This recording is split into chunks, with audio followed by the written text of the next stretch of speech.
Hey everyone, this is Three Questions with Erin Doak. There we go. What's up? Hey. All right.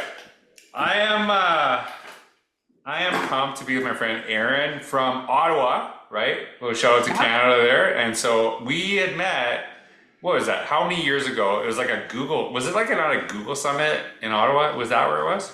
It was the first Google Summit Ottawa ever got, and you were the keynote speaker. I actually 2013, I think it was. I don't okay, listen, I don't remember the date. I totally remember that event. Like I remember I think it was in a gymnasium. I remember Yes. actually flying to the Ottawa airport. I met Yeah. so many really amazing people there and Aaron and I just, started talking, reconnecting and talking about I know some of the work that you're doing.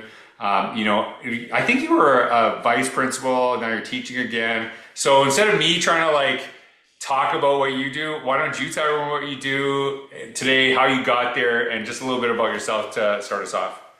Yeah. Well, my road is sort of the road less traveled, I guess. I came into teaching a little bit later from public relations, at a time of a hiring freeze. It was a 5-year hiring freeze. So I just took whatever contracts were available to me, which led me to teach just about every subject in grade 7 to 12. But I spent most of my career in teaching in English. And I spent the last 5 years as a consultant at the school board for English and contemporary studies. Hmm. And then last year, I took a year off to do my master's in education. And during that time, I got my principal's qualifications and was all set to go back as a VP, but life threw another layer, and I'm now, plans have changed. As George would say, change is an opportunity to do That's something right. amazing. Let's go.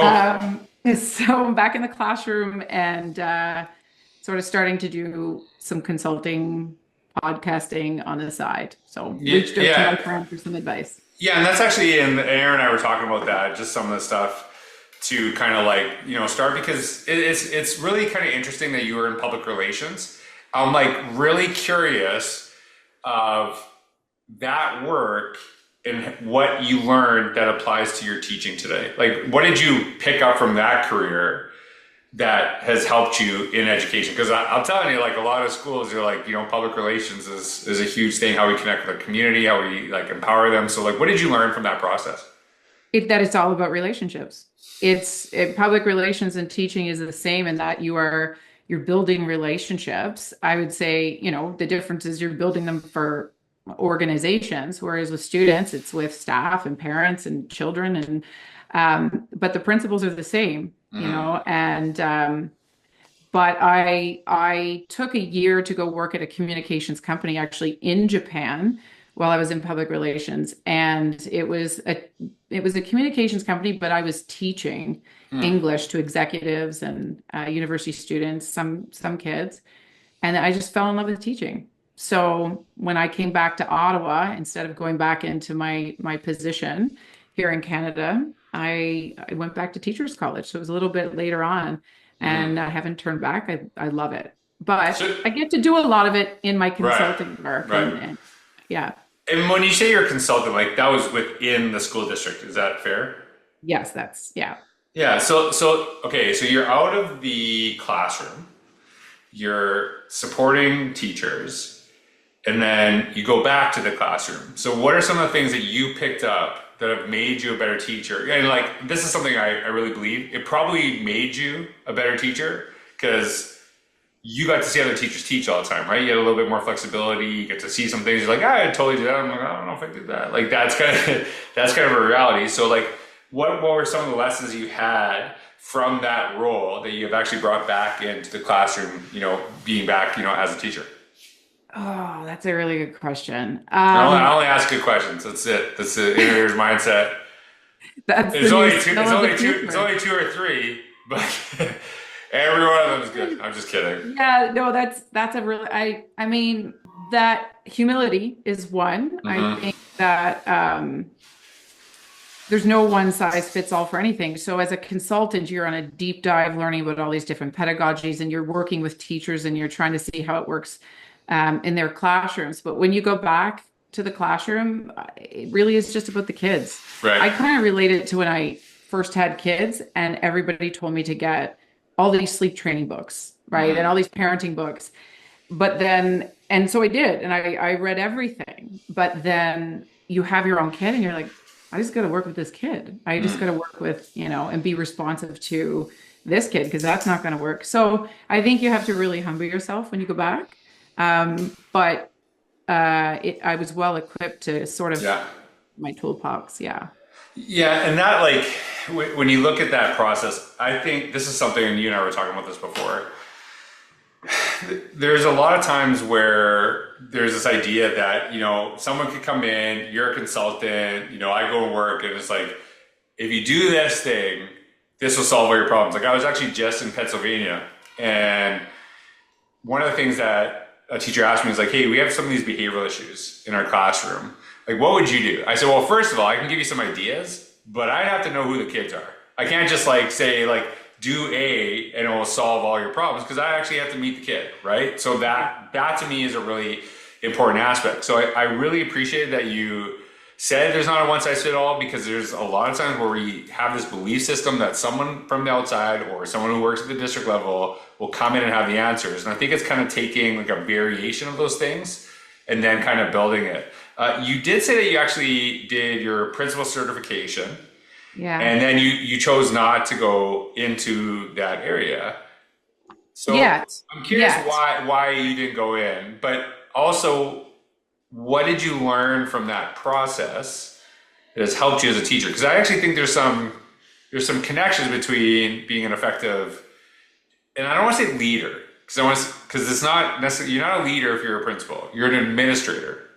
Leader is right. Am I right or am I wrong? Do you know what I'm saying? Like we call them educational leaders, but you're an administrator. Leadership is like influence, and you can't like designate influence. So what did you like? Why didn't you go into that?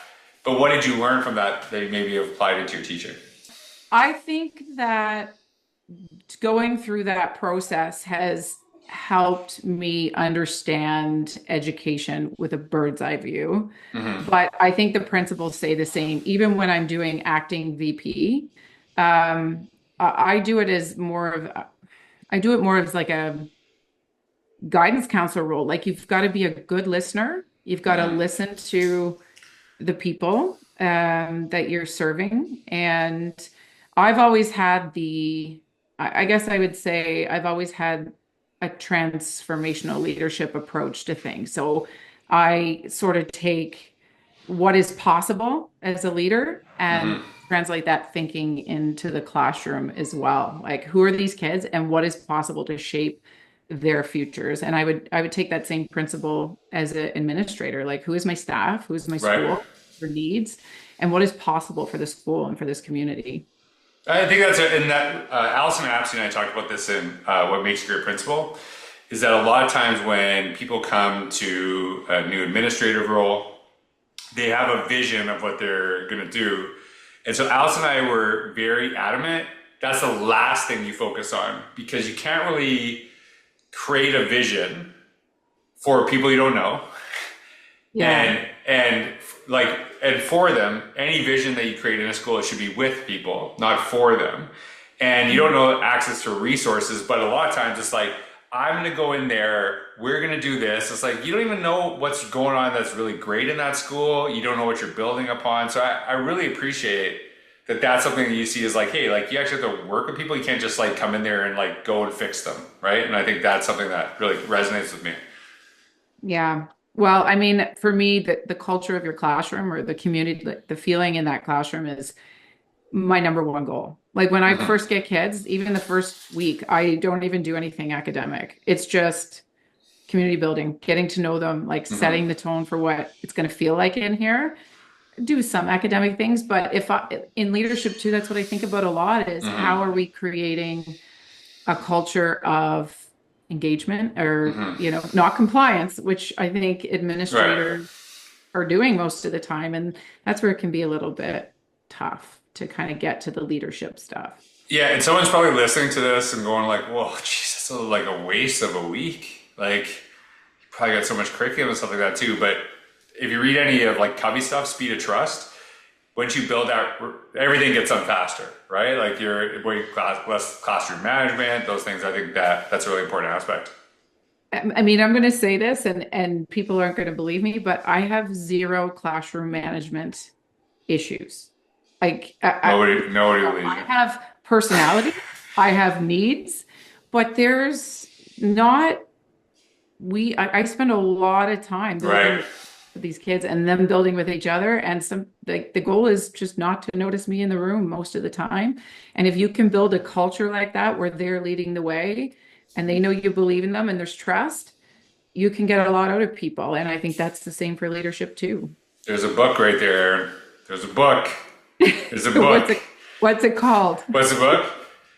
It's called I Have No Classroom Management Issues. And here's how you could have none either. I'm going to get in trouble for saying that. But I really don't. Right. I really don't.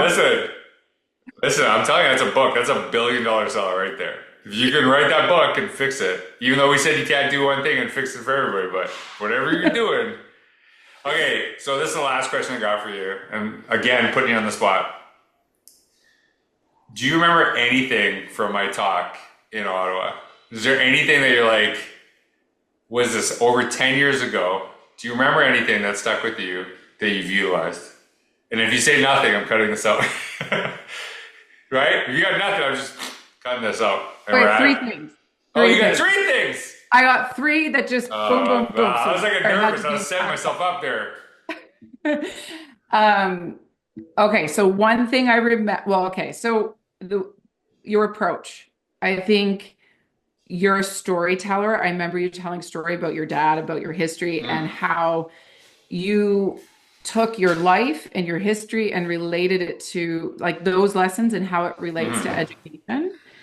And I was so bought in by that because, you know, as people, we feel and go through all these experiences too. But you make a lesson out of it that relates to the kids. Well, that's, I think, what teaching is, right? You've got to be able to connect. And your delivery was very unique that way, that you were very honest about your life. And the storytelling was amazing, and humor. So there was like, number 2 was, it was just at the time when, what did you say? I missed that. No, keep going.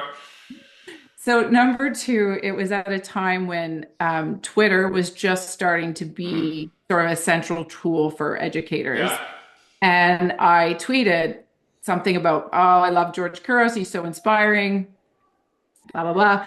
And you tweeted back. And I was like, he just tweeted me back because I didn't realize that, you know, that works. And then at permission or the lunch, you saw me and said, hey, thanks for the tweet. And my colleague said, do you know him? And I was like, no, I don't know him. But it made me trust you more. It made me think, this guy really, like, he's really here for the people. Like, he sees the people that are responding to him. And so I bought your books and did a bunch of book clubs with my colleagues and whatever. Number 3. What was my number 3? You actually, those were 3. You gave 3. I think you gave 2. Did you give 3? Okay, you gave 2. I'm also a very good listener. My last one was okay. Change. That's what it was. Yes. Change is an opportunity to do something amazing. And in education, every time there's a change, and there's been more changes than I can ever remember in the last 5 years, people have this knee-jerk reaction to panic or resist it. And it always sticks with me, like, but what's the opportunity here? And that really served me when I was working as a consultant. And I got hired in 2019, and we were changing every section of my portfolio curriculum-wise. Right. And then the pandemic hit. And instead of going, well, we can't do PD anymore, because that's essentially what consultants do, I went, okay, this is an opportunity to do something amazing. And I did. I ended up getting authors, like best-selling authors all across Canada, to come together in sort of a podcast format. That's awesome. It was awesome. And it sort of changed the way we do PD. And I had over 400 people one night on. Oh, that's awesome. So, you know, change is an opportunity. So it sticks in my brain. Where's the opportunity when the change hits? You know, it's funny when you mention that, because I remember geez, I don't know. It was like March 2020, yeah, obviously. Like, I was like, oh my God, everything I'm doing is getting canceled, blah, blah, blah. And then I remember like waking up the next day, I'm like, listen, I've been talking about embracing change. And if I've been telling people this, then I gotta live it. Cause I remember I'm like, oh, it's all over, right? And then I was like, and then, it's led to some really good things I've learned from that experience. So I think sometimes when I tell people that, it's like me kind of just like, yeah, you too, George. Do you know what I mean? Don't, because sometimes, it's easy to say the thing and then you just say it, but then you don't actually live it. But like, even for me, that was a really hard time. So it's really cool that you connected that to something you did during that time. Cause like, geez, change is going to be thrust upon you sometimes. You got to figure out how to deal with it.